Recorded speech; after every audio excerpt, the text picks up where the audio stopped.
حیرت انگیز انکشافات۔ ہالینڈ کا پادری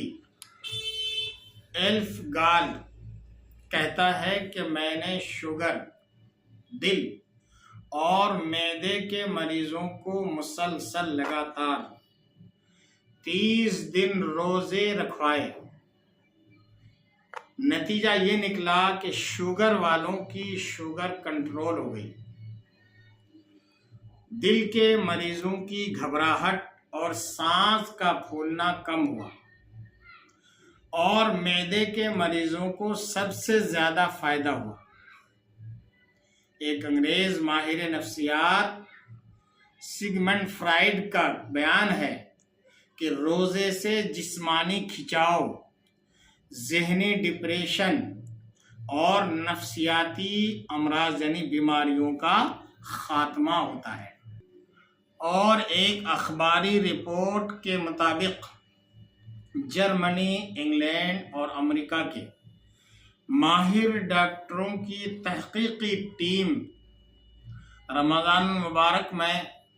ہمارے پڑوسی ملک کے مختلف شہروں میں آئی اور کئی شہروں کا انہوں نے دورہ کیا، جائزہ لیا۔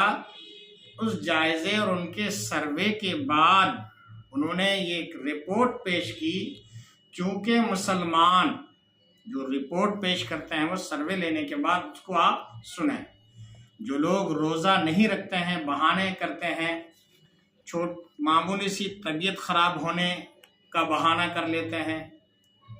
تو وہ سنیں کہ انہوں نے جو بڑے بڑے ماہر ڈاکٹر تھے، انہوں نے جو رپورٹ تیار کی، سروے تیار کیا، اس میں جو انہوں نے بیان کیا کہ چونکہ مسلمان نماز پڑھتے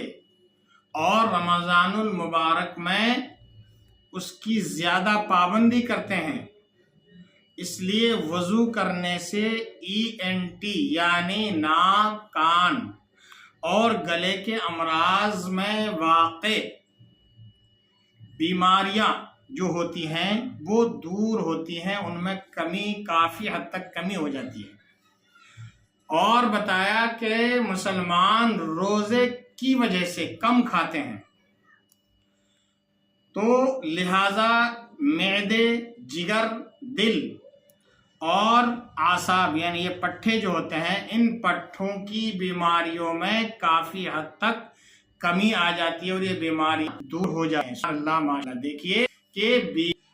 روزہ کو ہم روزے ذریعے سے مطلب کیا جاتا ہے، روزے کی بہت ہوتی ہیں، لہذا روزہ